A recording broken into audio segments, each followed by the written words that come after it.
This series of videos is called The Truth About Nutrients, and in it we're going to go over how to mix and use nutrients, yes. But we're also going to go over how to think about them. And I know trying to calculate how many nutrients and how often you should feed with them can seem overwhelming at first. And that's because everybody has been explaining it to you all wrong until now.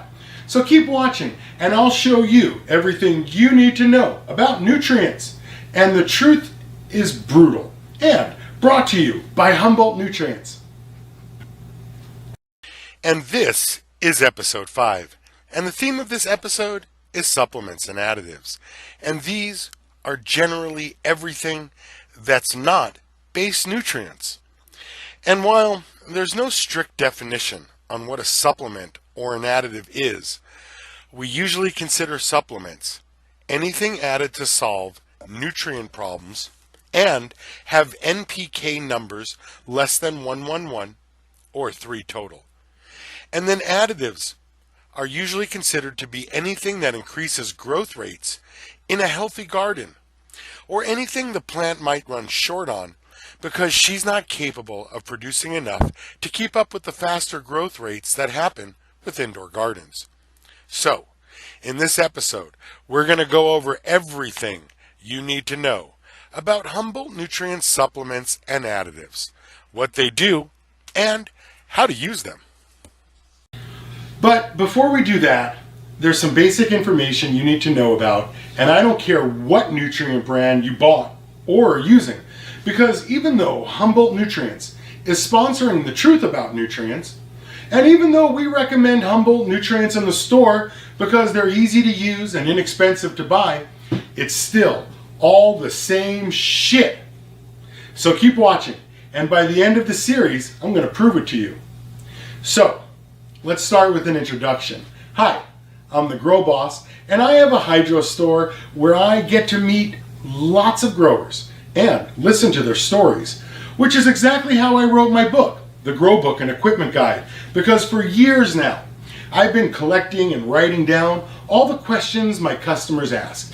And if at any time during this video, you want to find your closest hydro store, or where you can buy my book, or any of the Humboldt Nutrient products you see in these videos, just click the opportunity button when it pops up, or go to everyhydrostore.com. Okay, let's do a quick review of everything we've covered so far. And what we really focused on in the first video, episode 1, was an introduction to the numbers on the front of the bottles, the NPK numbers, and what they mean. That the N was nitrogen, the P was for phosphorus, and the K for potassium. Then we mixed the nutrients and tested the ppm so we could build a trend line to help us predict what the plant wants. And in episode 2, we talked about how she wants more N in veg and more PK in flower, and that according to the average suggested ppms from mixing and testing all the Humboldt nutrients, she wants less nutrients when she's small and more when she's bigger, and that all these bottles are based on a 1,000-watt light in a happy, healthy garden with 10 plants vegging for 4 weeks in 1-gallon smart pots that get transplanted into 5-gallon smart pots for an 8-week flower. And if you have anything other than that, you would have to adjust the amount of nutrients you're feeding with accordingly. And in episode 3, we actually mixed all of the Humboldt Nutrient schedules so you could see exactly how it was done and exactly what the results were, so we could compare that to the baseline we created back in episode 1. Then, in episode 4, we discussed the differences between hydro and soil, because for sure, there are so many variables you are not going to be using the exact same schedules, even though the feed charts do seem really similar. And all that makes sense, right? Because this entire series is about the relationship between plant size and nutrients and how that relates to other factors, like how long your veg is, or how much light you have, or how often you water, or what system you're growing in, or how big the buckets you're growing in are, right? Which brings us to this episode, supplements and additives. And perhaps the best place for me to start is with one of those things you always hear me say, and it's this. Nutrients don't solve problems. Supplements do. And what that means is that the nutrients are only meant to get you started. That there is no way they can be perfectly right out of the bottle. And once you earn a few crops worth of experience for yourself, you'll get the feel for how and when to use them. But for now, all you need to know about supplements and additives are these three things. First, supplements solve problems. Second, additives increase growth rates in healthy plants. And third, if your plants have problems and you are adding additives instead of the supplements, all you're going to do is kill your shit faster, because additives make plants grow faster. They don't solve problems.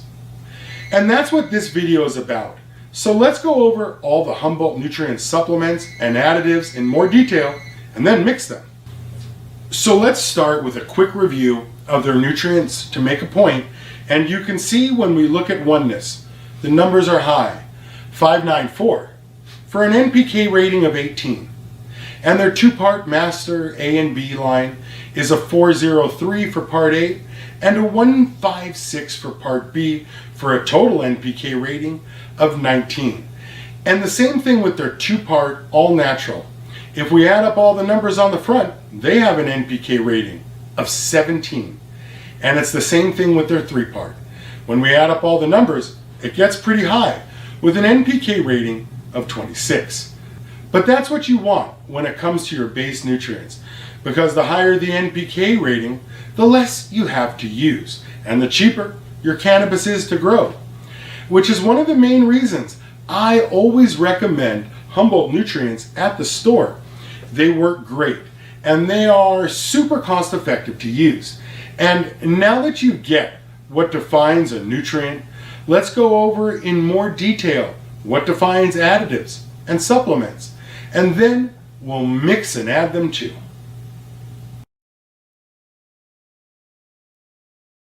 So let's start with the additive Prozyme, and it says to use 1 to 2 teaspoons or 5 to 10 mils per gallon. And when we look at the front of the label, there are no nutrient numbers, so we can be sure it's not a nutrient. And we can be sure it isn't going to change the PP much when we test it with the megameter. But that doesn't clarify supplement or additive, so we have to look at what we're actually using it for. And in this case, we're adding enzymes and catalysts, which are specifically something the plant produces to facilitate the transfer and conversion of her metabolic processes. But because of the bigger, brighter lights we use when growing indoors, she can't produce enough. And Prozyme supplements that process. But because it's not technically solving a nutrient problem, and because it's meant to make a happy, healthy garden happier and healthier, so Prozyme is a true additive. And when we look at Flavorful and Humboldt, their humic acid concentrates, they both call for 1 to 2 teaspoons or 5 to 10 mils per gallon. And it's the same thing again, no nutrient numbers. But more importantly, they both help with problems like micro deficiencies, and they can accelerate a healthy grow. So, supplement or additive, depending on how you're using them. For instance, humics are called the God molecule because they bind with and lock on all sorts of nutrients and micros and beneficials with their jagged edges. And then on their way through the root hairs and into the root and into the plant, they take those micros with them, which is perfect if you're trying to correct a true micronutrient deficiency. But if you overwatered and rotted the root hairs, you could add this whole bottle and not get the results you want or what they promise, because this isn't meant for a micro deficiency caused by overwatered roots. Understand? And while the N in sticky is 0.5, this is a premium foliar spray, and it calls for 3 to 5 teaspoons or 15 to 30 mils per gallon. And it's a wetting agent. It says so right on the bottle, so you can be sure this is not a nutrient. But again, if you're using it to help with a micronutrient deficiency, it's a supplement. And there are a lot of controversy surrounding the use of foliars, and there are several reasons for that. But the main reason is that foliar feeding alone doesn't solve problems.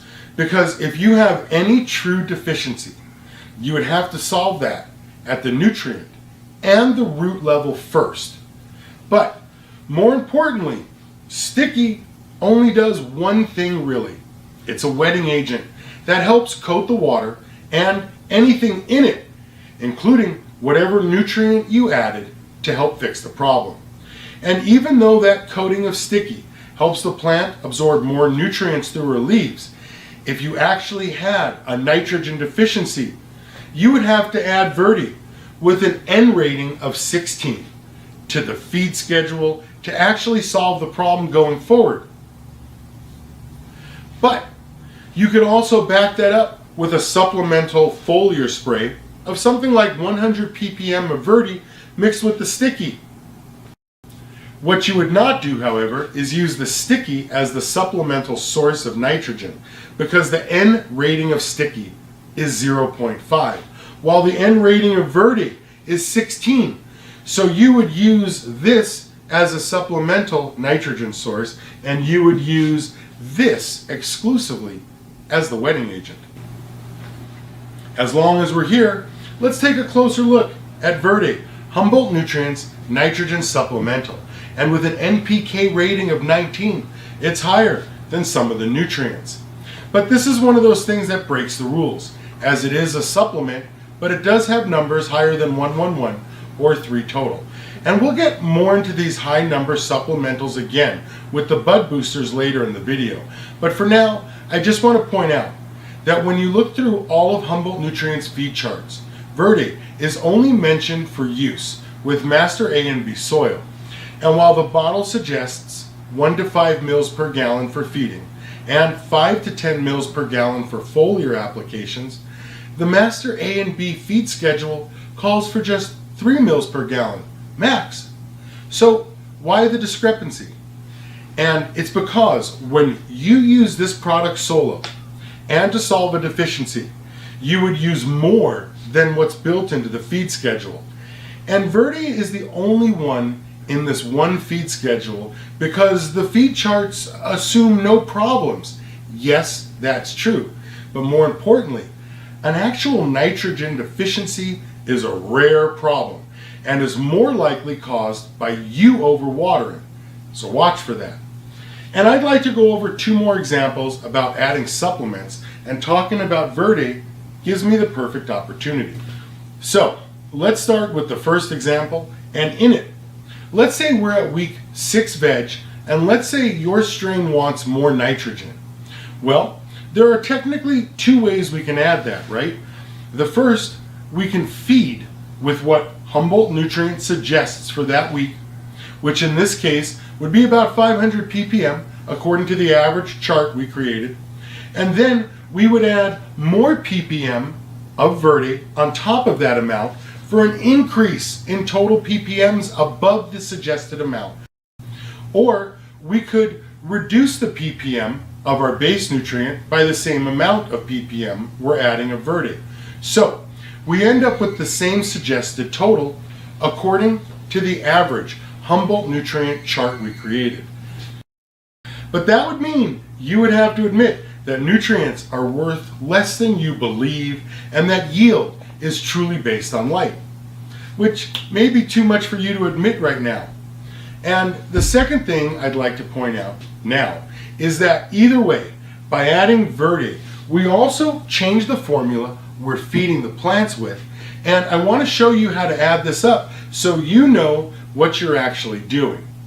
Because technically, if we add equal amounts of these 3 bottles, then technically we're watering with a 21-6-11 nutrient, right? Because if we add equal amounts of Master A and B and we add their NPK ratings together, we get a 5-5-9 formula. But then, when we add an equal amount of verde, which is a 16-1-2, then technically we've created a 21-6-11 formula. And it doesn't matter how much we use, as long as we use equal amounts of all three. Because if we do that, then technically the only thing that changes is the concentration and not the ratios. For instance, if we add 1 mil from each of these, we would get about 190 ppm of a 21-6-11 formula. And if we use 10 mils of each of these, we would still get a formula of 21-6-11, but the ppms would be 1900, or 10 times the amount. But the formula, or ratio between them, would stay the same, right? But then if we were to use 10 mils of each of the base nutrients, and just 5 mils of the verde, it would not be the same formula anymore. And instead, it would be Master A plus Master B plus 1/2 verde. And we would get something with an NPK rating closer to 13,510. And that's an important concept to understand, because that's the only way you're going to be able to build your own schedule or understand the schedules the manufacturers are suggesting. Because the last thing you want to do is use the wrong schedule for your garden or your friend's secret sauce. Know what I mean? Okay, that was a lot. So let's do this. Let's go over something easy to understand now, like Humboldt Roots.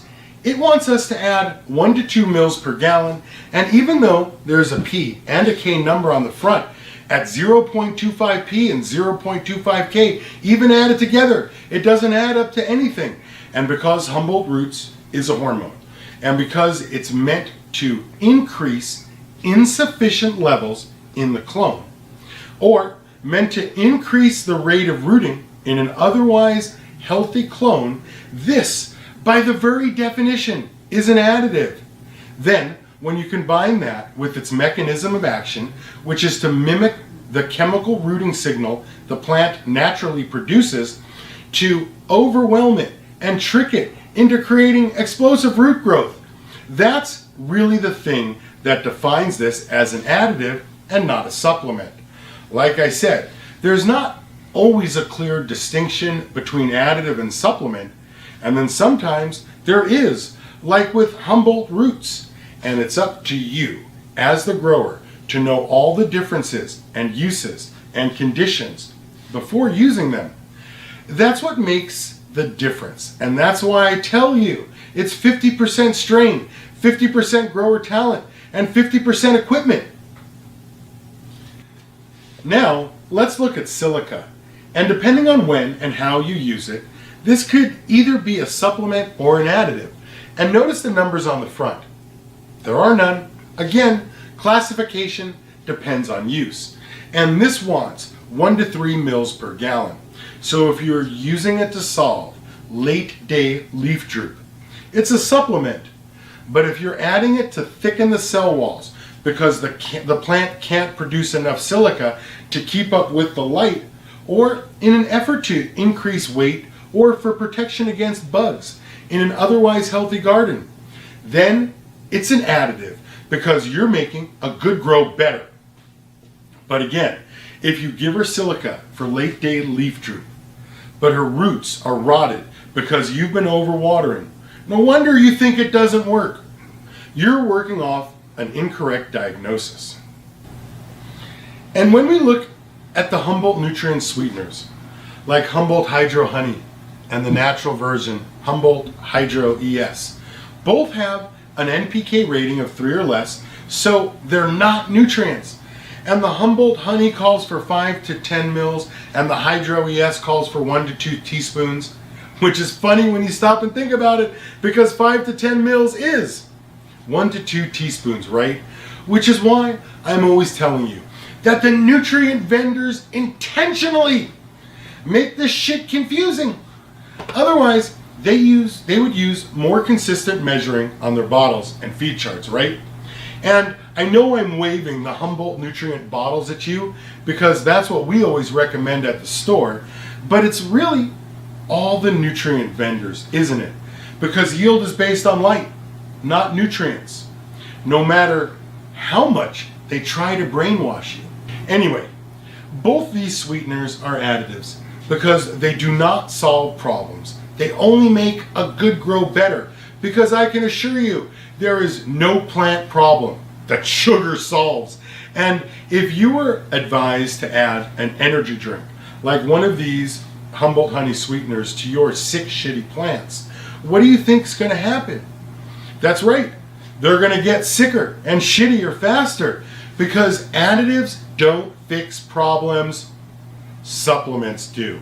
And suddenly you would be blaming Humboldt nutrients for not fixing your problem, even though it was you that incorrectly diagnosed it. Now let's talk about magnesium, because in the Earth's crust, 85% of the nutrients are silica, nitrogen, and magnesium. That's why a magnesium deficiency is always the #1 problem in a healthy garden, because mag gets used up in the process of converting light into sugar. And when we look at Equilibrium and Calyx Magnum, both CalMag additives, we can see Equilibrium is a 012 and calls for 1 to 5 mils per gallon, while the Calyx Magnum is a 200 and wants us to add 3 to 7 mils per gallon. And because both have NPK ratings of 3 or less, they're not nutrients. And then, depending on how and why you're adding them, we'll classify it as a supplement or an additive. Because even though both of these are CalMag supplements, you can see the 012 NPK rating on the Equilibrium bottle does not include nitrogen, while the Calyx Magnum at 200 is all about the nitrogen. And to me, that seems like the Calyx Magnum is meant more for veg, while the Equilibrium is all about the flower. Then, when we compare that back to the feed charts, we're confirmed in that hypothesis, even though Calyx is used all the way through veg and flower, and Equilibrium is only suggested for flower. And that's why I always tell you, it's more important to know what you're doing than it is to follow a recipe. Now, let's look at the bud boosters, and I saved these for last because this is where it all falls apart again, like with the verdate, because it's tough to classify these as supplements or additives because their NPK ratings can be as high as 90. So let's just take this one product at a time and break them down. And Humboldt Nutrient has 4 bud boosters, and they're ginormous, which is a 01816 and has a monstrous NPK rating of 34 and wants 1 to 10 mils per gallon, depending on what week of flower you're in. There is a Big Up powder, which is super powerful and super concentrated, and at 03323, and with an NPK rating of 59, it never suggests using more than 1 teaspoon per gallon, which is 5 mils.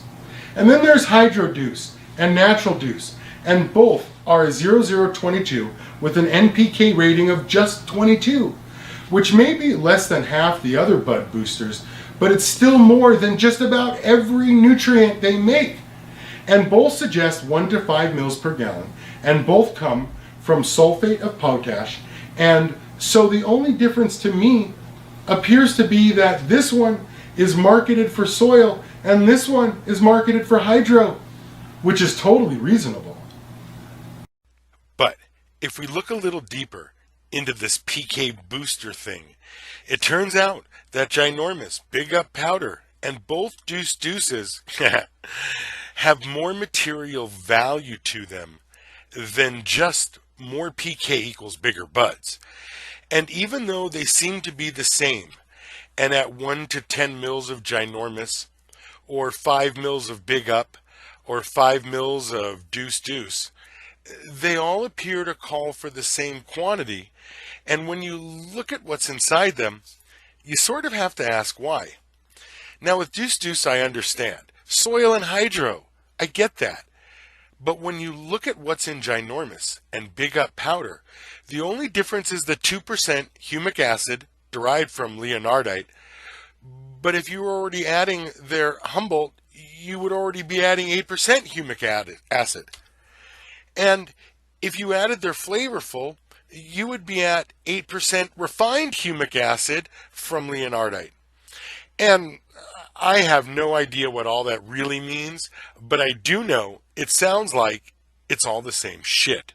But, and this is a very serious but, because you really have to look at the feed charts more closely to work out the differences, but the only time you're supposed to use Big Up is during transition and at finish, which suddenly makes this product a lot more interesting, doesn't it?